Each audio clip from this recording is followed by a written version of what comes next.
अस्सलाम वालेकुम एवरीवन। आज की क्लास से हम लोग अपने माइस्क्ल डेटाबेस को स्टार्ट करने वाले हैं। हम माइस्क्ल डेटाबेस को पढ़ेंगे और हम ये भी देखेंगे इसके अंदर के डेटाबेस क्या होता है, माइस्क्ल क्या होता है, माइस्क्ल के अलावा और कौन कौन से डेटाबेसेस आपके पास अवेलेबल हैं।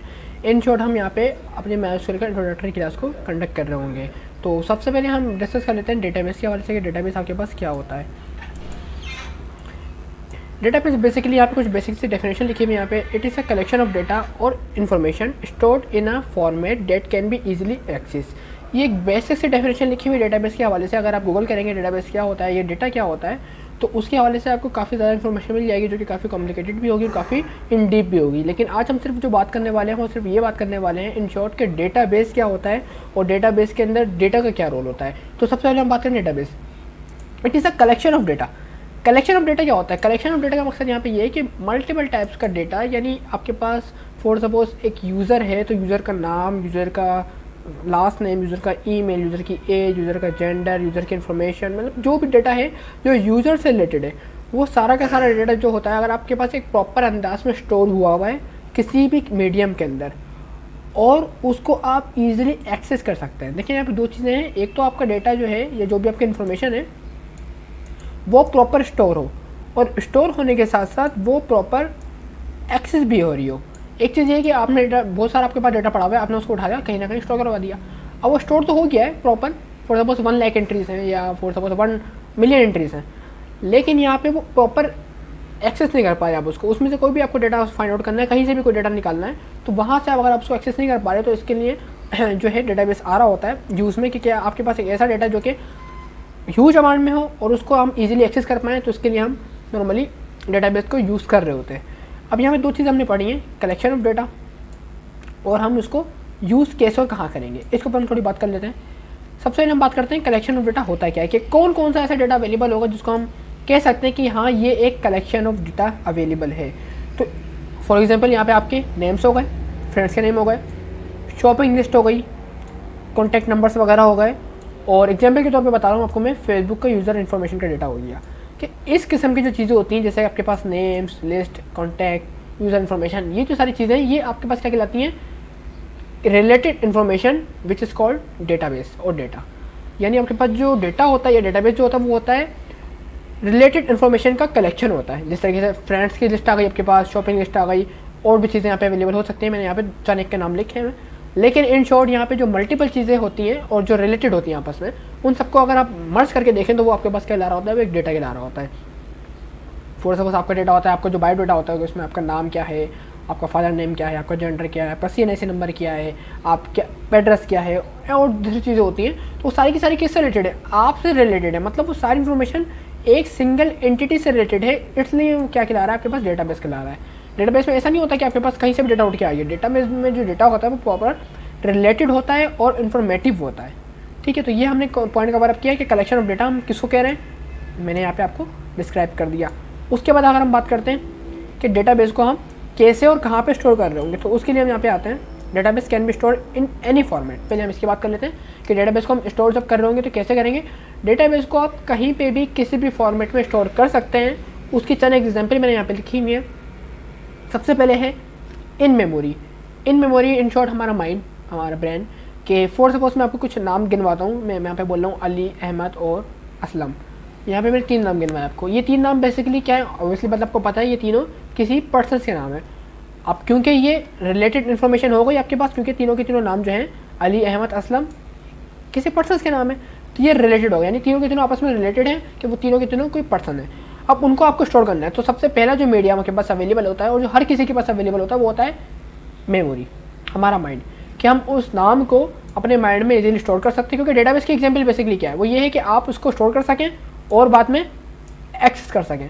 तो यहाँ पे देखें आपके माइंड के अंदर डेटा प्रॉपर स्टोर तो हो रहा है और एक्सेस भी हो रहा है। क्योंकि अभी मैं आपसे पूछता हूँ कि अभी जो मैंने आपको नाम की सीक्वेंस बताई है अली, अहमद और असलम, तो उसमें यह है कि आपको सबसे लास्ट वाला डेटा, मैं आपसे ये कहता हूँ कि मुझे सबसे लास्ट, ये सबसे जो आखिर में मैंने आपको इन्फॉर्मेशन फीड करी है, आपको बताइए ये सबसे आखिरी इन्फॉर्मेशन है, वो मुझे आप रिटर्न करें, बात दोबारा गेट करें, तो उसका नाम क्या होगा? असली बात आपको पता है, असलम। असलम को मैंने सबसे लास्ट में कॉल किया।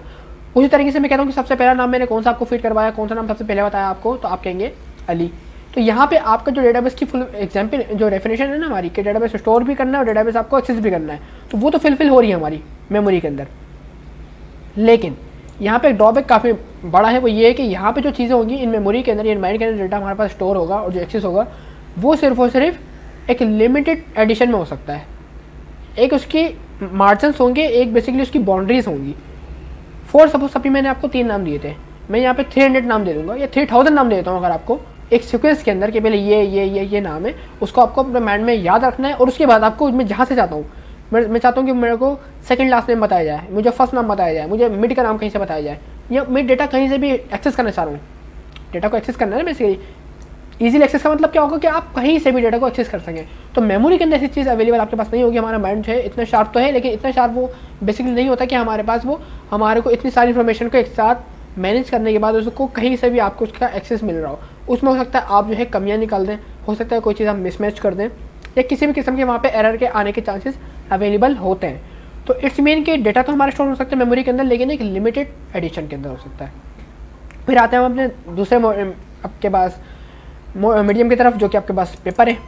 अब पेपर आपको जस्ट लाइक हम एग्जांपल लेके चलते हैं शॉपिंग लिस्ट की। हमने एग्जांपल दी कि डेटाबेस हमारे पास एज अ शॉपिंग लिस्ट भी हो सकता है। और वो शॉपिंग लिस्ट जो है, वो शॉपिंग लिस्ट आपके पास अगर वो पेपर में स्टोर हो रही है तो ओबियसली बात हो सकती है, लेकिन फिर वही बात यहाँ पे कि यहाँ पे एक लिमिट लगी होगी कि पेपर ओबियसली बात है एक उसकी डायमेंशन होती है, उसकी एक विड्थ हाइट होती है कि उतना ही डेटा आप यहाँ पे सिर्फ स्टोर कर सकते हैं, इससे ज़्यादा आप डेटा यहाँ पे स्टोर नहीं कर सकते।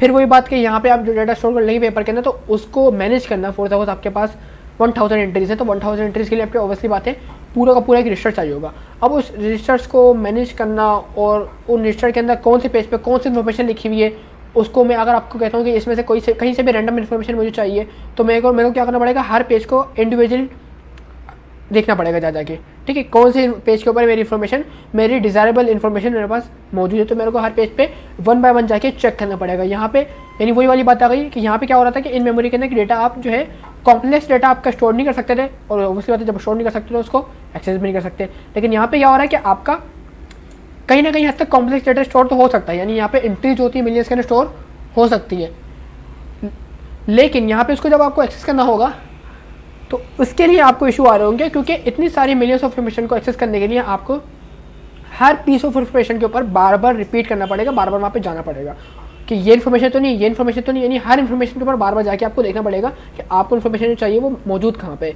यानी यहाँ पे डेटा तो स्टोर हो रहा है इन शॉर्ट, लेकिन एक्सेस करना डेटा को, जहाँ पे हमने एक्सेस की बात करी, ये थोड़ा सा यहाँ पे इशू क्रिएट कर रहा होगा। ठीक है, तो फिर हम आते हैं अपने थर्ड मीडियम की तरफ, जो कि हमारे पास है मोबाइल और कंप्यूटर। बेसिकली थर्ड को मैं एक ही में काउंट करूँगा, थर्ड एंड फोर्थ को मैं दोनों को कंबाइन काउंट करूँगा, मोबाइल एंड कंप्यूटर, क्योंकि बेसिकली आज की जो हमारी वर्ल्ड चल रही, जो एरा है हमारा, उस टाइम पे जो हमारे मोबाइल्स हैं वो बेसिकली पूरे के पूरे कंप्यूटर्स ही होते हैं। ठीक है, उनके अंदर भी वही सारी प्रोसेसिंग पावर्स होती है, वही सारी मेमोरीज अवेलेबल होती है जो कि एक किसी कंप्यूटर में या किसी पर्सनल पीसी के अंदर अवेलेबल होती है। तो इन दोनों को मैं एक ही कैटेगरी के अंदर बाइंड करूँगा।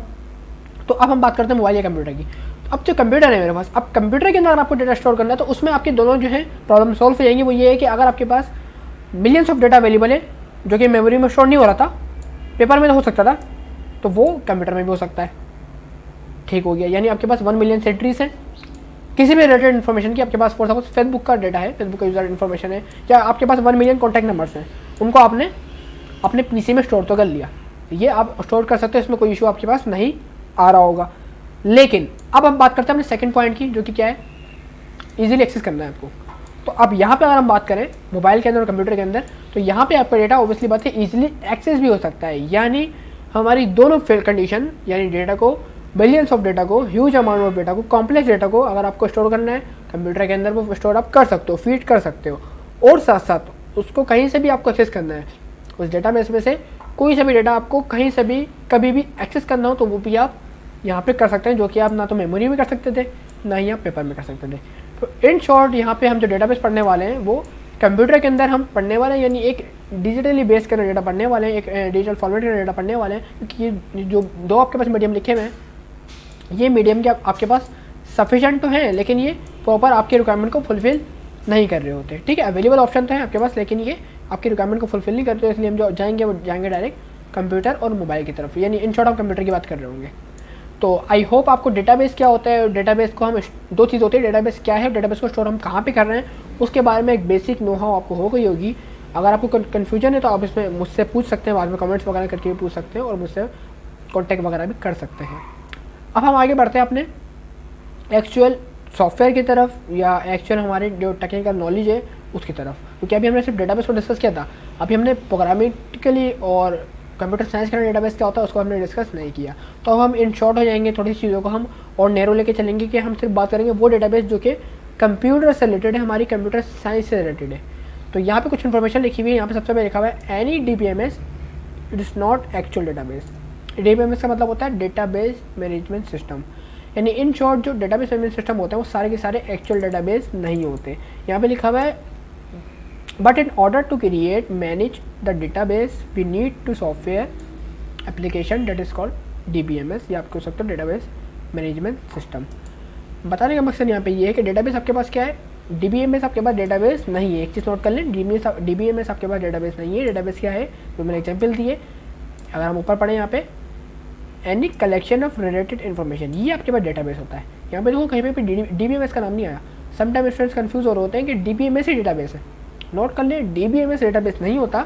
डेटाबेस होता है आपके पास रिलेटेड इन्फॉर्मेशन। डेटाबेस आपके पास कोई भी इन्फॉर्मेशन हो सकती है, वो डेटाबेस कहलाता है। आपके पास रिलेटेड इन्फॉर्मेशन होगी तो वो डेटाबेस कहलाएगा। तो फिर DBMS क्या है? DBMS आपके पास एक वे है, एक टूल है, एक मैकेनिज्म है, एक सॉफ्टवेयर है जिसके थ्रू आप अपनी रिलेटेड इन्फॉर्मेशन को मैनेज कर सकते हैं, अपडेट कर सकते हैं, डिलीट कर सकते हैं, क्रिएट कर सकते हैं एंड सो फोर्थ। यानी DBMS एक सॉफ्टवेयर है, एक टूल है जिसके थ्रू आप अपने डेटाबेस को सिंपल सी बात है मैनेज कर सकते हैं।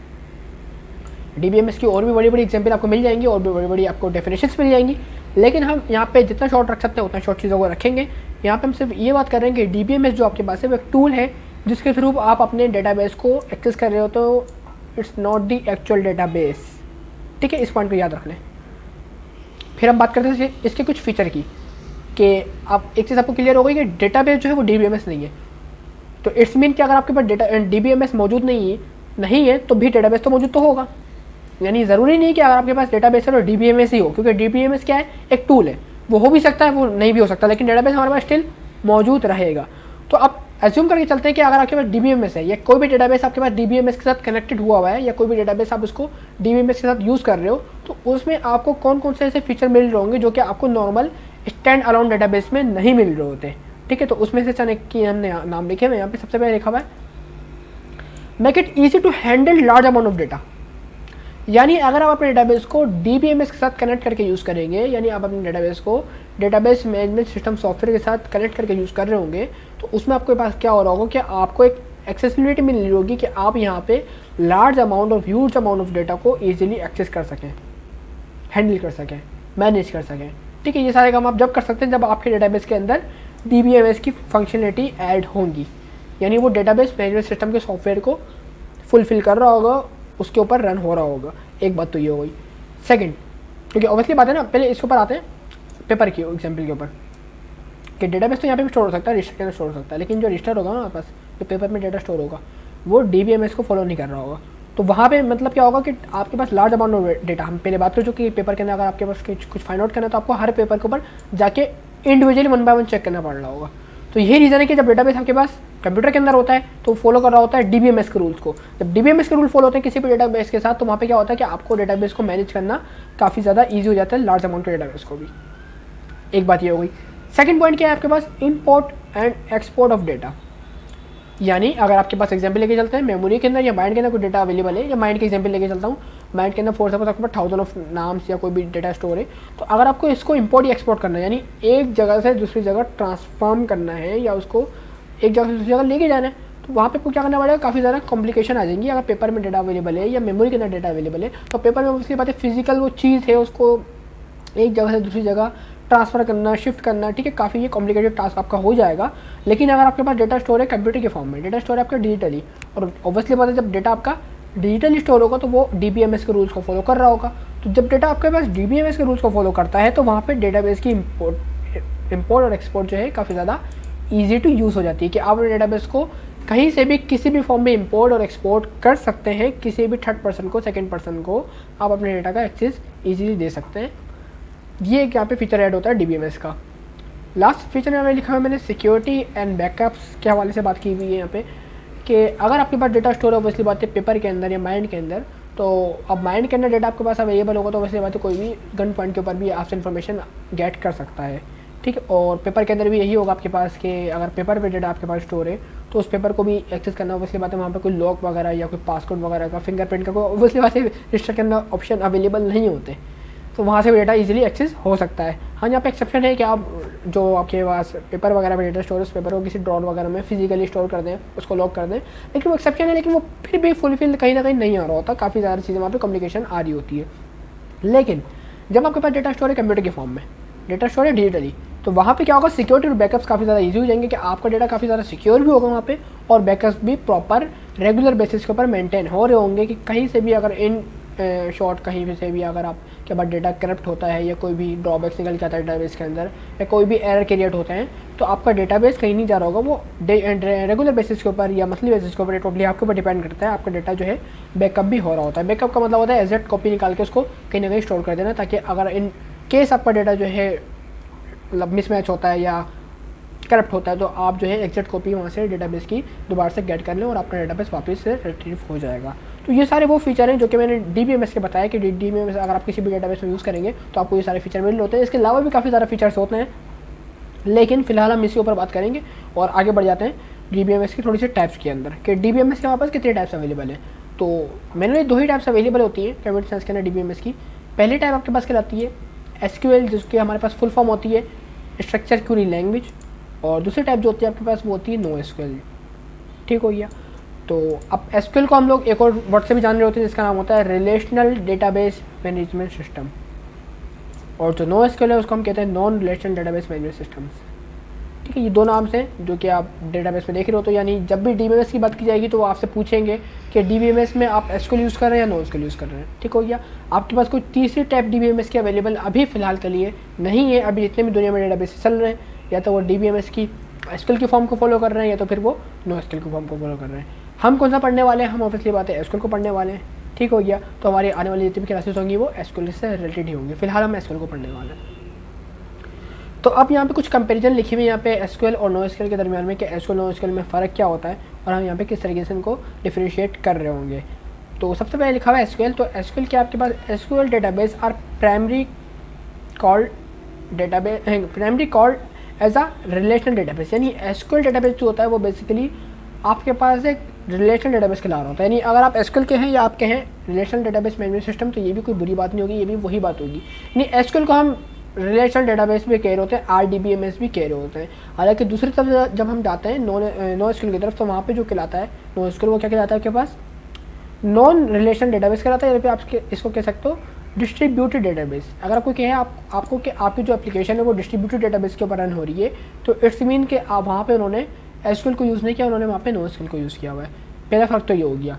दूसरी चीज़ जो निकल के आती है वहाँ पे वो ये है कि SQL databases are table based databases, यानी SQL के जो डेटाबेसेस होते हैं वो टेबल बेस्ड होते हैं। यानी यहाँ पे जो भी डेटाबेस वगैरह बन रहे होंगे वो टेबल्स की फॉर्म में वर्क होगा। यानी जिस तरीके से आपने MS Excel को यूज़ किया हुआ होगा या आपको टेबल्स पता है टेबल्स में क्या होता है, रोज एंड कॉलम्स होती हैं। यहाँ पे जो SQL होगा तो SQL में जो भी डेटा होगा वो रोज एंड कॉलम की फॉर्म में होगा डेटा, यानी यहाँ पे आप टेबल की फॉर्म में डेटा को अपने मैनेज कर रहे होंगे। लेकिन अगर दूसरी तरफ जाते हैं हम NoSQL की तरफ, तो NoSQL में क्या होगा आपके पास NoSQL database or document based database, it's mean they have key and value pairs and graph database. In short यहाँ पे कोई टेबल्स नहीं होते, यहाँ पे आपका डेटाबेस जो मैनेज हो रहा होता है वो टेबल्स के फॉर्म में नहीं हो रहा होता। यहाँ पे डॉक्यूमेंट की बेस में जो है आपका डेटाबेस मैनेज हो रहा होता है, कीज एंड वैल्यूज़ की बेस के ऊपर आपका डेटाबेस मैनेज हो रहा होता है। यानी एक डेटाबेस की की होगी देन उसकी वैल्यू, जिस तरीके से नाम की value for suppose Ali, age की हो गई, एज की वैल्यू 25, जेंडर की हो गई और जेंडर की वैल्यू मेल, तो ये उसकी वैल्यू हो गई। तो इस तरीके से यहाँ पे डेटा मैनेज हो रहा होता है। फिलहाल हम इसके ऊपर ज़्यादा बात नहीं करेंगे ना, उसके में हम किस तरीके से वर्क कर रहे होते हैं, क्योंकि हमारा जो टॉपिक है, हमारी जो क्लास है वो SQL से रिलेटेड है। अच्छा, फिर यहाँ पे कुछ एग्जांपल लिखी हुई है कि आपसे कोई पूछ ले कि डेटाबेस में कौन कौन से डेटाबेसेस जो हैं वो SQL में आते हैं, कौन कौन से डेटाबेस NoSQL की कैटेगरी में आ रहे होते हैं। तो यहाँ पे Oracle जो है काफ़ी फेमस डेटाबेस है जो कि जावा की तरफ से आ रहा होता है। Oracle हो गया, Postgre हो गया, MySQL हो गया, और भी कुछ चार एक नाम है जो कि मैंने यहाँ पे मेंशन नहीं किए, लेकिन वो सारे के सारे आपके पास SQL की कैटेगरी में आ रहे होते हैं। और दी अदर हैंड आपके पास जो कुछ नए डेटाबेसेस हैं जिसमें से MongoDB है, Redis है और भी कुछ डेटाबेसेस हैं जो कि आपके पास NoSQL की कैटेगरी में आ रहे होता है। यानी एक बात यहाँ पे मैं बताता चलूँ आप लोगों को कि आपके पास जो कैटेगरीज यहाँ पे डिफाइन करी हुई है, जैसे कि Oracle, Postgre और MySQL, इट्स मीन कि तीनों के तीनों किससे रिलेटेड है, एसक्यूएल से रिलेटेड है, यानी ये सारे के सारे कौन से हैं, RDBMS डेटाबेसेस है। इट्स मीन कि माइस्क्यूएल का सिंटैक्स, पोस्टग्रे का सिंटैक्स, ओरेकल का सिंटैक्स जो है ऑलमोस्ट 80-90% सेम होगा, कि अगर आपको माइस्क्यूएल आ गया तो पोस्टग्रे एसक्यूएल को यूज़ करना या ओरेकल को यूज़ करना कोई ज़्यादा डिफिकल्ट काम आपको नहीं हो रहा होगा। उसी तरीके से यहाँ पे अगर आप MongoDB या रेडिश वगैरह यूज़ करते हैं, यानी अगर आप एक डेटाबेस कोई सा भी पढ़ लेते हैं यहाँ पे NoSQL का, तो आपको आने वाले मजीद डेटाबेसेस जो हैं वो भी समझने में पढ़ने में आसानी होगी। इनका जो सिंटैक्स है, जो वे ऑफ वर्किंग है, वो तकरीबन सेम ही होता है। तो आई होप आपको चीज़ें क्लियर हुई होंगी। RDBMS क्या होता है, RDBMS के अंदर कौन कौन से कैटेगरीज होती है और उनके दरमियान में फ़र्क क्या होता है, SQL क्या होता है, NoSQL क्या होता है। ठीक हो गया। तो अब हम डायरेक्ट बात करते हैं SQL के हवाले से, SQL क्या होता है, और फिर हम जाएंगे अपने प्रैक्टिकल की तरफ। आज की क्लास में आपको प्रैक्टिकल भी मैं करवाऊंगा कि डेटाबेस को आप किस तरीके से एक्सेस करेंगे, डेटाबेस बनाएंगे कैसे, बनाएंगे तो खैर ऐसी क्लास में नहीं, हम सिर्फ एक्सेस करेंगे डेटाबेस को हम यूज़ कैसे कर रहे होंगे। तो फिलहाल एक पॉइंट लिखा हुआ है SQL क्या है, क्योंकि हम SQL पढ़ने वाले हैं, तो SQL क्या है इसके ऊपर हम थोड़ी बात कर लेते हैं और फिर हम डायरेक्ट अपने प्रैक्टिकल की तरफ पढ़ेंगे। तो क्वेश्चन है, what is SQL? SQL is the standard language we use to talk to our database, as simple as that. इससे सिंपलेस्ट डेफिनेशन आपको पूरे इंटरनेट के ऊपर कहीं नहीं मिल रही होगी। अगर आप लिखेंगे इंटरनेट के ऊपर जाके व्हाट इज़ SQL, तो आपको बेशुमार इन्फॉर्मेशन मिल जाएगी जो कि रेलिवेंट होंगी, इन डिटेल होंगी, इन डीप होंगी।